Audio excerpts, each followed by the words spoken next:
Hello, aspirants, and welcome to the UPSC Analyzer. Today, we will discuss newspaper analysis dated 19th of October 2023. First news basically Israel Hamas war को लेकर ही है। तो Gaza का एक hospital है, उसके ऊपर अटैक हो गया, जिसकी वजह से यहाँ पर 471 लोगों की डेथ अभी तक हो चुकी है। अब इसराइल का ये कहना है कि ये एक्सप्लोजन जो इस हॉस्पिटल में हुआ है, इसमें हमारा कोई भी रोल नहीं है और ये दूसरी साइड के लोगों से हुआ। एक्चुअली यहाँ पर जो पैलेस्टीनियन इस्लामिक जिहादिस्ट ग्रुप है, इसकी तरफ से यहाँ पर रॉकेट फायर किया गया था, जो कि मिस फायर हो गया और इस हॉस्पिटल में एक्सप्लोजन हो गया। Doctors in Gaza city faced with dwindling medical supplies and surgery यहाँ पर लोगों के ऊपर की जा रही बिना एनेस्थीसिया का यूज़ करके इन अ डेस्परेट बिड कि लोगों को बचाया जा सके है। हमास मिलिटेंट ग्रुप का ये कहना है कि इजरायली एयर स्ट्राइक की वजह से ब्लास्ट हुआ है, लेकिन इजरायली मिलिट्री ने एक्चुअली ब्लेम किया है कि जो पैलेस्टीनियन मिलिटेंट्स हैं उन्होंने रॉकेट फायर किया होगा इसराइल के ऊपर, लेकिन एक्चुअली रॉकेट यहाँ पर मिस फायर हो गया। Biden begs Bibi on hospital incident was done by the other team. तो एक्चुअली यहाँ पर यूएस भी इसराइल के साथ सॉलिडारिटी में खड़ा है और यूएस का ये कहना है कि एक्चुअली यहाँ पर इसराइल ने नहीं किया, दूसरी टीम ने किया है। दूसरी टीम यहाँ पर पैलेस्टीनियन जिहादिस्ट आउटफिट ने किया है। President Joe Biden vowed to show the world that the US stands in solidarity with Israel. Israel to let Egypt deliver limited aid to Gaza after Biden's request। तो actually यहाँ पर US president जो Biden Israel गए हुए हैं and जो Biden ने यहाँ पर रिक्वेस्ट किया है इसराइल को कि एक्चुअली यहाँ पर जो सप्लाईज़ हैं ये लोगों तक पहुँचने दी जाए। इसराइल ने बोला है कि ठीक है, लेकिन इसराइल के किसी भी चेक पॉइंट से नहीं जाएगी। बेसिकली जो राफा बॉर्डर है इजिप्ट और गाज़ा स्ट्रिप के बीच का, वहाँ से सप्लाई जा सकती है, लेकिन सप्लाई का यहाँ पर इंस्पेक्शन होगा और ये इंश्योर किया जाएगा कि कोई भी सप्लाई हमास के पास ना जाए और जो यहाँ पर सिविलियंस हैं उनके पास जाए। Israel said Wednesday that it will allow Egypt to deliver limited quantities of humanitarian aid to the Gaza Strip. In a statement, it said it will not thwart deliveries of food, water, and medicine as long as the supplies Hamas तक नहीं पहुंच रहे हैं। तो actually जो Rafa border है वहाँ से भेजा जाएगा।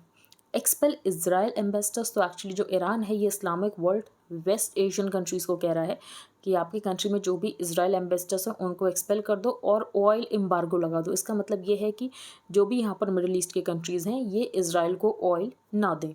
अब इसकी वजह से क्या होगा, मार्केट में ऑयल के प्राइसेस बढ़ने लग जाएंगे। Iran's top diplomat is calling on Muslim Nations कि इजरायली एम्बेसडर्स को एक्सपेल कर दो और ऑयल एम्बार्गो लगा दो इसराइल के ऊपर। जो भी ये एक्सप्लोजन हुआ है गाज़ा स्ट्रिप में हॉस्पिटल में, उसके बाद ये करना बहुत ज़रूरी है, ऐसा यहाँ पर ईरान के टॉप डिप्लोमेट्स का कहना है। और जो भी इस्लामिक कंट्रीज़ डिप्लोमेटिक रिलेशंस रख रहे हैं विद द ज़ायनिस्ट रजीम, तो ज़ायनिस्ट रजीम एक्चुअली जो यहाँ पर इस्लामिक इसराइल में गवर्नमेंट है उसकी बात की जा रही है। जैसे कि अब्राहम अकॉर्ड्स हुए थे तो बहुत सारे कंट्रीज़ ने इसराइल के साथ रिलेशंस इस्टेब्लिश किए थे। फॉर एग्जांपल यहाँ पर आपको पता होना चाहिए मोरक्को था। तो ये सारे नाम इंपॉर्टेंट हो जाते हैं। अब्राहम अकॉर्ड क्या है, तो डोनाल्ड ट्रंप के टाइम में यहाँ पर अब्राहम अकॉर्ड्स कराए गए थे। जो भी यहाँ पर इस्लामिक कंट्रीज़ हैं इन्होंने इसराइल को रिकॉग्नाइज़ करना स्टार्ट किया था, तो यही है Abraham accords. Protests have also been in Morocco and Bahrain, two countries that forged diplomatic ties with Israel 3 years ago as part of the Abraham Accord। फिर लेबनान भी एक दो फायर कर ही देता है। तो लेबनान में हिजबुल्ला है, एक मिलिटेंट ग्रुप है जिसको कि ईरान सपोर्ट प्रोवाइड करता है। Xi warns against decoupling from China. तो एक्चुअली शी का ये कहना है कि चाइना के साथ डी कपल मत करो, नहीं तो आपको ही नुकसान होगा। और चाइना ने अपने बेल्ट एंड रोड प्रोजेक्ट को प्रेस किया है। तो चाइना का बेल्ट एंड रोड इनिशिएटिव 2013 में शुरू किया गया था। जो भी developing and least developed countries हैं, चाइना ने वहाँ पर इंफ्रास्ट्रक्चर बनाना शुरू किया, एनर्जी नेटवर्क्स बनाना शुरू किया, एशिया को अफ्रीका से यूरोप को सबको कनेक्ट करना शुरू किया, मैरीटाइम रूट्स बनाना शुरू किए। प्रॉब्लम क्या हुई, कंट्रीज़ जो हैं वो डेट ट्रैप में चले गए, क्योंकि एक्चुअली जो प्रोजेक्ट्स बनाए गए उनका रिटर्न ऑन इन्वेस्टमेंट था ही नहीं, जिसकी वजह से यहाँ पर वो कंट्रीज़ डेट में चले गए। वेस्टर्न लीडर्स का ये कहना है कि हम चाइना के साथ डी कपल नहीं, हम चाइना के साथ डी रिस्क करना चाहते हैं, कि हम सिर्फ किसी एक कंट्री के ऊपर सप्लाईज के लिए डिपेंडेंट नहीं होना चाहते हैं। That's why we want to derisk and not decouple. China एक सेकेंड लार्जेस्ट इकॉनमी है अगर हम बात करें, तो वहीं यहाँ पर कंट्रीज़ कर रहे हैं अपने जो भी इंपोर्ट्स हैं उसको डाइवर्सिफाई करने की कोशिश कर रहे हैं। और ऐसे में इंडिया ने साइन किया था सप्लाई चेन रेजिलियंस इनिशिएटिव। अगर आपको मेंबर पता हो सप्लाई चेन रेजिलियंस इनिशिएटिव के, then please tell me in the comment section.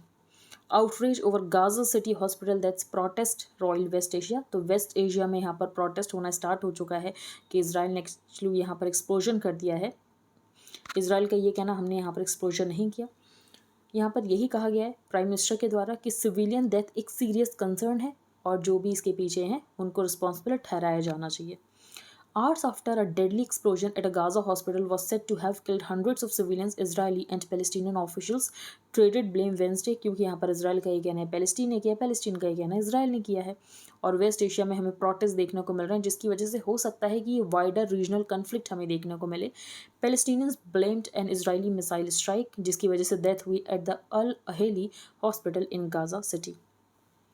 We welcome any help from India for release of over 200 hostages. तो एक्चुअली जो हमास है इसने इसराइली के कुछ सिटीजन्स को और भी बाकी देश के वहाँ पर नागरिक थे उनको इन्होंने होस्टेज बनाकर रख लिया है हमास ने।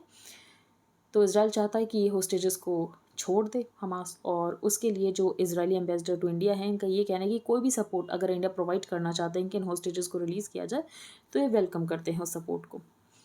SC pulls up 2 from NCLT। तो ये न्यूज़ इंपॉर्टेंट नहीं है एक्चुअली। कंटेम्प्ट ऑफ कोर्ट या पढ़ लेना, कंटेम्प्ट ऑफ कोर्ट एक्ट 1971 क्या है, कंटेम्प्ट ऑफ कोर्ट क्या होता है, कब कंटेम्प्ट ऑफ कोर्ट कंसिडर किया जाता है। अगर आप PDF बाय करोगे तो उसमें आपको सब कुछ मिल रहा है, वरना आपको खुद से पढ़ना है कंटेम्प्ट ऑफ कोर्ट एक्ट 1971 क्या है।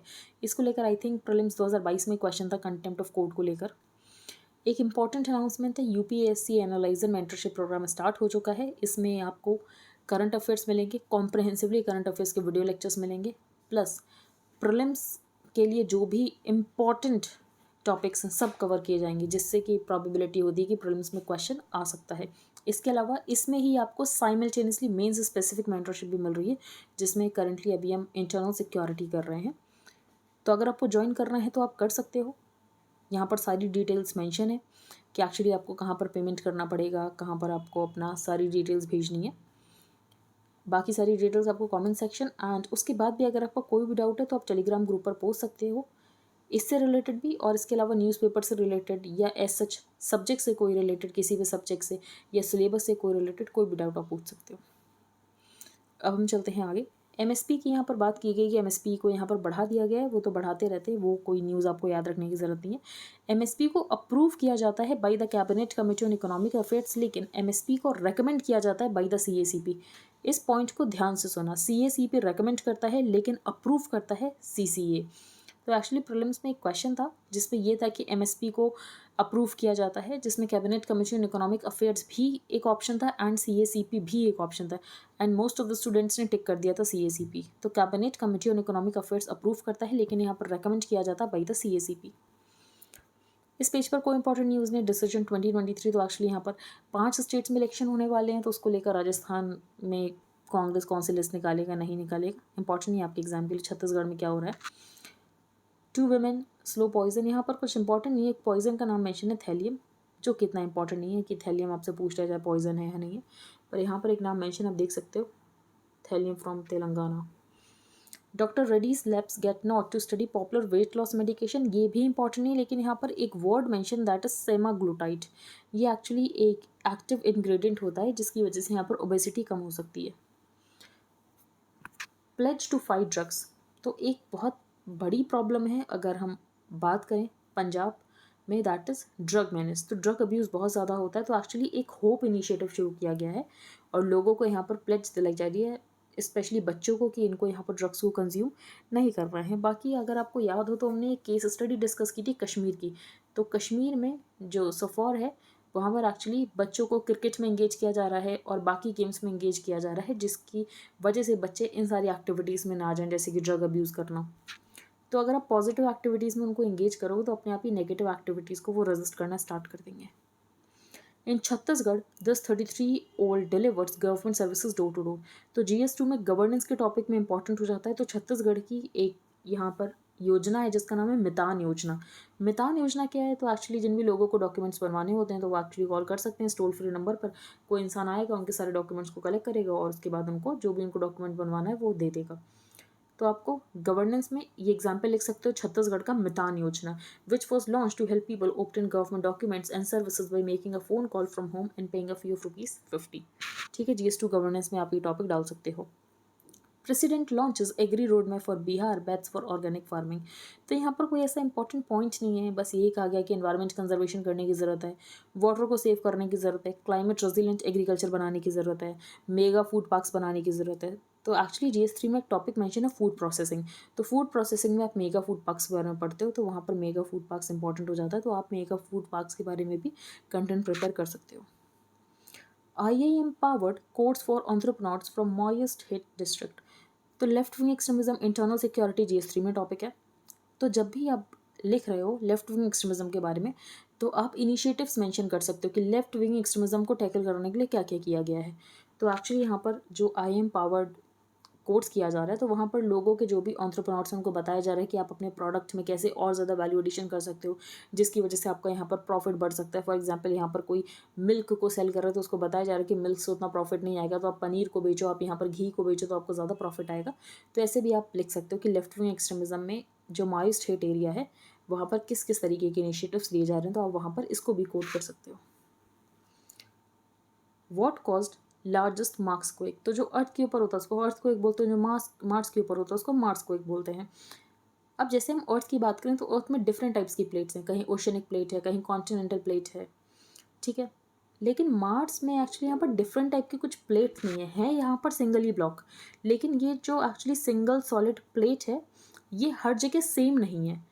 सेम नहीं है इसका मतलब ये है कि कहीं कुछ कुछ फॉल्ट्स हैं जो कि अभी भी मार्स के ऊपर एक्टिव हैं, और ये फॉल्ट्स स्लोली कूल हो रहे हैं, श्रिंक हो रहे हैं, मोशन हो रहा है, जिसकी वजह से हमें मार्स क्वेक्स देखने को मिलते हैं।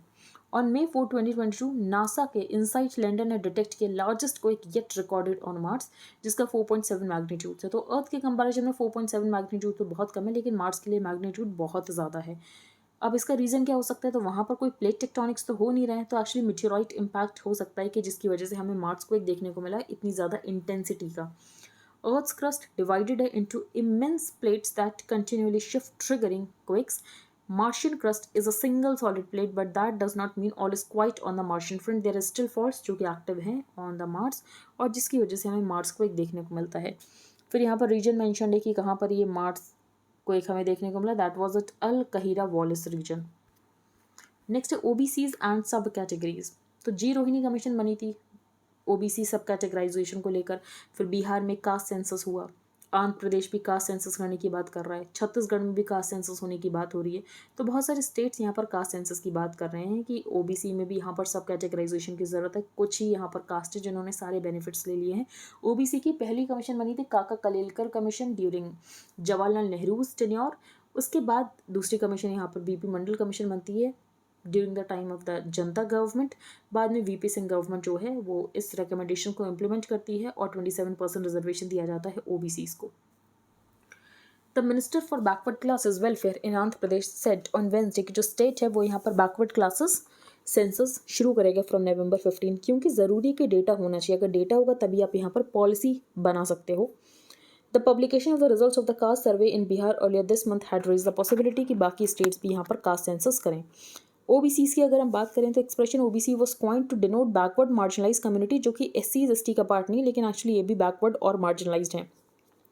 फिर आर्टिकल 15 क्लॉज 4 एंड 16 क्लॉज 4 की बात करें तो 16 क्लॉज 4 अलाउ करता है स्टेट को कि स्टेट रिजर्वेशन प्रोवाइड कर सकता है in the opinion of the state is not, जो कि कम्युनिटी एडिक्वेटली रिप्रेजेंटेड नहीं है। तो किसी भी बैकवर्ड क्लास ऑफ सिटीजन को रिजर्वेशन प्रोवाइड किया जा सकता है।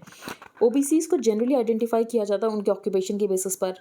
वो खुद का लैंड कल्टिवेट करते हैं, cultivation of own land, tenant farming, agriculture labour, cultivation, selling of vegetables. तो आप कह सकते हो कि एक ऐसे हैं जिनके पास लैंड है, दूसरे ऐसे हैं जिनके पास लैंड नहीं है। The many caste among the OBCs are at different levels of marginalisation. तो कुछ का ज़्यादा मार्जिनलाइजेशन हो रखा है। फॉर एग्जाम्पल जिनके पास लैंड नहीं है, जिनके पास लैंड है उनका कम मार्जिनलाइजेशन हो रखा है। The demand for reservation for the backwards among OBCs has gain traction as the feeling has grown that a handful of upper OBCs, इन्होंने ही 27% रिजर्वेशन जो मिला है 30 साल पहले, सारा बेनिफिट इन लोगों ने ही ले लिया है और कुछ कास्ट को बिल्कुल भी बेनिफिट नहीं मिल पाया है। तो बेसिकली यहाँ पर बिहार का कास्ट सेंसस सर्वे होता है जिसमें हमें ये पता चलता है कि कितने लोग यहाँ पर पिछड़ा हैं और कितने लोग अत्यंत पिछड़ा हैं। तो कितने लोग बैकवर्ड हैं और कितने लोग अत्यंत बैकवर्ड हैं, एक्सट्रीमली बैकवर्ड।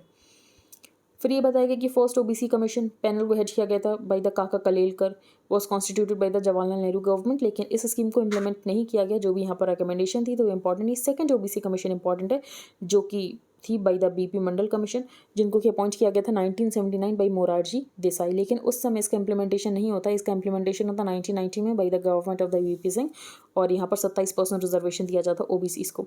सब कैटेगरीज इन द स्टेट, तो कुछ स्टेट ने सब कैटेगराइजेशन कर रखा है ओबीसी में। फॉर एग्जाम्पल यहाँ पर आंध्र प्रदेश का मेंशन है, कर्नाटका का मेंशन है, झारखंड का मेंशन है, वेस्ट बंगाल का मेंशन है, और सेंट्रल गवर्नमेंट ने 2017 में एक कमेटी बनाई है जिसका नाम है justice G Rohini committee for the subcategorisation of the OBC.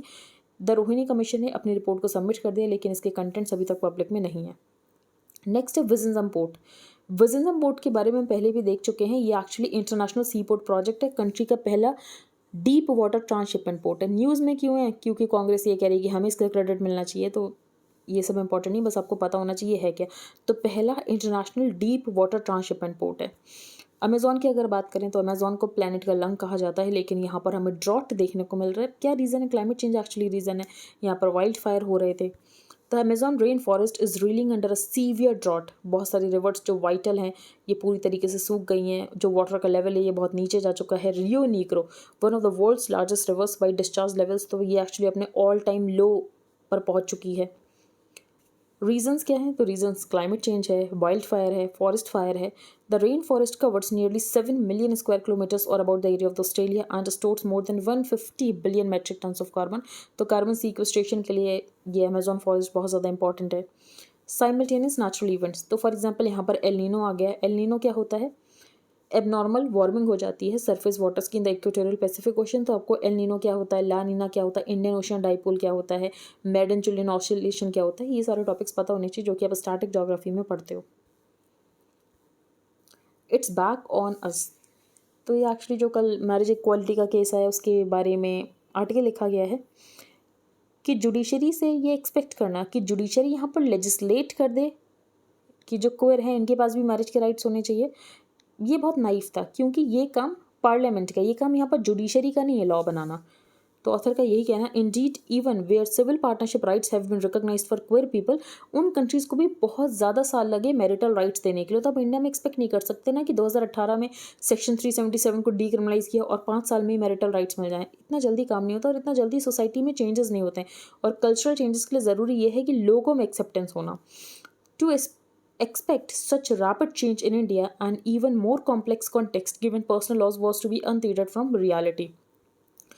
I for one am glad the court did not legislate queer marriage, क्योंकि ये काम जो होना चाहिए ये होना चाहिए पार्लियामेंट एंड स्टेट लेजिस्लेचर का, और जुडिशरी के कुछ लोग नहीं डिसाइड कर सकते ना कि पूरा कंट्री किस तरीके से फंक्शन करेगा। ये वो लोग डिसाइड करेंगे जिनको कि लोगों ने चुनकर भेजा है। तो in a nation that still hangs on to the vestiges of democracy, it is frightening to imagine the tyranny of these few over the lives of millions on any given issue. तो actually यहाँ पर separation of power, judicial restraint, ये सब ensure करने की जरूरत थी जो कि कोर्ट ने किया। The judgement of the supreme court has been disappointing कुछ केसेस में। फॉर एग्जाम्पल जैसे कि कोर्ट ने कहा कि आपने कमेटी बनाने को बोला था तो आप कमेटी बना देना, लेकिन यहाँ पर कोर्ट को एक टाइम फ्रेम देना चाहिए कि आपको इतने टाइम फ्रेम में कमेटी को बना लेना है। फॉर एग्जाम्पल अगर हम बात करें 2018 में जब नवतेज जौहर केस जजमेंट आया था जिसमें सेक्शन 377 को डीक्रिमिनलाइज किया गया था, तो सुप्रीम कोर्ट ने कहा था कि इस जजमेंट को आपको मीडिया में दिखाना है, कि आपको कोशिश करना है कि जजमेंट जो है लोगों तक पहुंच पाए, जिसकी वजह से लोगों में अवेयरनेस हो सके। सरकार ने ऐसा कुछ नहीं किया। Another example of seeming half-heartedness is the court asking the government to set up a committee, जिसमें यहाँ पर गवर्नमेंट को कोई भी टाइम फ्रेम नहीं दिया गया कि कितने टाइम में आपको ये कमेटी बनानी है, और बाकी बक को यहाँ पर पास कर दिया गया लेजिस्लेचर के ऊपर कि लेजिस्लेचर यहाँ पर देखे कि मैरिज इक्वालिटी के राइट्स देने हैं नहीं देने हैं, but also back to the queer community to organise and work in unison, कि जो भी इनको चाहिए वो इनको मिल सके। Next see is the fire, तो गाजा हॉस्पिटल के ऊपर अटैक हो गया है। Before and beyond the claims और काउंटर क्लेम्स की, फॉर एग्जाम्पल यहाँ पर इसराइल कह रहा है कि पैलेस्टीन ने किया, पैलेस्टीन कह रहा है कि इसराइल ने किया। The fact is that there is no easy way out of the current conflict, और यहाँ पर क्लियर विक्ट्री तो किसी को नहीं मिलने वाली है। The attack by Hamas has precipitated a muscular military response from the Israel, लेकिन यहाँ पर वायलेंस लंबा जा रहा है और सिविलियंस की लगातार डेथ हो रही है। Casualties on both sides, Israel की तरफ भी यहाँ पर 1400 लोगों की जान जा चुकी है, विल बी सिग्निफिकेंट, और जो इसराइल के एडवर्सरी हैं रीजन में ये और ज़्यादा इम्बोल्डन फील होंगे, और हो सकता है दूसरा मिलिट्री फ्रंट भी खोल जाए। फॉर एग्जांपल लेबनान यहाँ दूसरी तरफ से मिलिट्री फ्रंट खोलने की बात कर रहा है। एक तरफ से जो सऊदी है वो कह रहा है कि अभी हम पीस टॉक्स नहीं करने वाले हैं जब तक ये वॉर नहीं ख़त्म हो जाता, और मोरक्को और अल्जीरिया से कहा जा रहा है बाय द ईरान कि आपको अपने रिलेशंस जो है इसराइल के साथ वो ख़त्म कर देने चाहिए। ईरान कह रहा है कि हम भी यहाँ पर वॉर में आ सकते हैं, तो हो सकता है कि मिडिल ईस्ट में वाइडर कन्फ्लिक्ट हो जाए। लैगिंग बिहाइंड तो वही क्वेयर राइट्स जो कि कल हमने बहुत डिटेल में डिस्कस किया। अगर आपको सेम सेक्स मैरिज के बारे में जाना है तो आप कल का न्यूज़पेपर रेफर कर सकते हो, हमने पूरे न्यूज़पेपर में एक्चुअली वही डिस्कस किया है। कार्बन कनेंड्रम, ये कहीं अगर आप केस स्टडी के फॉर्म में लिखना चाहो तो लिख सकते हो, अच्छी स्टोरी है। तो एक्चुअली यहाँ पर एक पर्सन है जो कि क्लाइमेट रिसर्चर है। तो हर पर्सन यही चाहता है कि एक्चुअली उसका जो भी यहाँ पर कार्बन फुटप्रिंट है वो कम हो जाए। अब कार्बन फुटप्रिंट को कम करने के लिए हम वही स्टेप्स लेते हैं जो कि हमारे कंफर्ट जोन में होता है। अगर हमारे कंफर्ट जोन में नहीं होता तो हम उस स्टेप को नहीं लेते हैं। फॉर एग्जांपल एसी हो सकता है कि हम 1 घंटा कम चलाएं, 2 घंटा कम चलाएं, लेकिन आपसे कोई ये कहे कि आपको गर्मी में एसी नहीं चलाना तो शायद आप ऐसा नहीं करोगे। तो आप वही स्टेप्स ले सकते हो जो कि आपके कंफर्ट जोन में। फॉर एग्जाम्पल जो क्लाइमेट रिसर्चर है, इसको कहीं जाना होता है अपनी रिसर्च करने के लिए, लेकिन ये बोलता है कि मैं स्लो किसी तरीके से आ जाऊंगा, लेकिन मैं एयरप्लेन से नहीं आऊँगा, क्योंकि अगर मैं एयरप्लेन से आऊँगा तो 12 टन ऑफ CO2 एमिट होगा, जो कि मैं नहीं चाहता हूँ कि 12 टन ऑफ CO2 एमिट हो, जिसकी वजह से उसको यहाँ पर जॉब से निकाल दिया गया।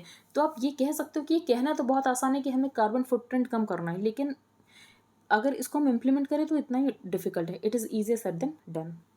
Ever since the enormity of climate change dawned on the world, it has been apparent that leading a low carbon lifestyle holds the key to resolving the crisis. That's easier said than done.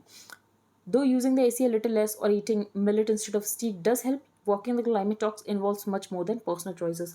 फिर ये यहाँ पर example दिया गया है। अगर आपको example coat करना है तो आप कर सकते हो। क्लाइमेट रिसर्चर जिनका नाम है जियान लुका ग्रीमेल्डा और उनके एम्प्लॉयड कियल institute for the world wide economy in Germany, जिन्होंने इनको निकाल दिया।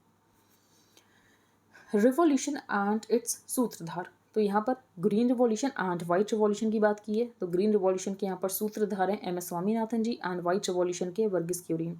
और ऑथर ने ये बताया कि आज भी हमें ऐसे सूत्रधार की ज़रूरत है जो कि हमें मिल नहीं पा रहे हैं unfortunately.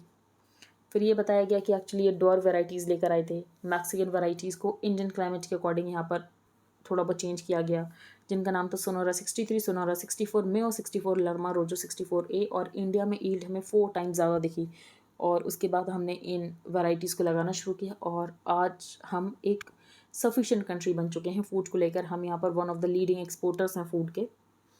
They harvested 4 to 4.5 tons of grain per hectare during April May 1965 as against their average 1 to 1.5। तो यहाँ पर 4 गुना ईल्ड पड़ गई थी। The parallel one can draw is with Verghese Kurien, जो कि वाइट रिवॉल्यूशन से रिलेटेड थे, जिनको father of the white revolution कहा जाता है, जिसकी वजह से डेयरी इंडस्ट्री में यहाँ पर रिवॉल्यूशन आ गया था। आज हम देख रहे हैं कि क्या प्रॉब्लम हम फेस कर रहे हैं। तो वाटर एग्जॉशन हो रहा है। ग्राउंड वाटर जो है उसको बहुत ज़्यादा यूज़ किया जाता है। फॉर एग्जांपल अगर हम पंजाब की बात करें, हरियाणा वाले एरिया की बात करें, तो ग्राउंड वाटर जो है ये टेबल लगातार नीचे जा रही है।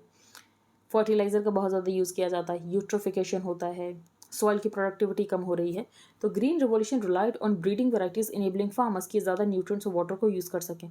तो more input more output strategy उस समय के लिए सही थी, लेकिन आज ये फाइनेंशियली अनसस्टेनेबल और इन्वायरमेंटली अनसस्टेनेबल हो चुकी है। A younger Swaminathan of the 21st century, वो यहाँ पर अब टेक्नोलॉजी के ऊपर फोकस करते हैं कि हम लेस इनपुट से मोर आउटपुट कैसे निकालें, लेकिन अनफॉर्चुनेटली हमारे पास आज ऐसे साइंटिस्ट हमें दिख नहीं रहे हैं जो कि सामने आए।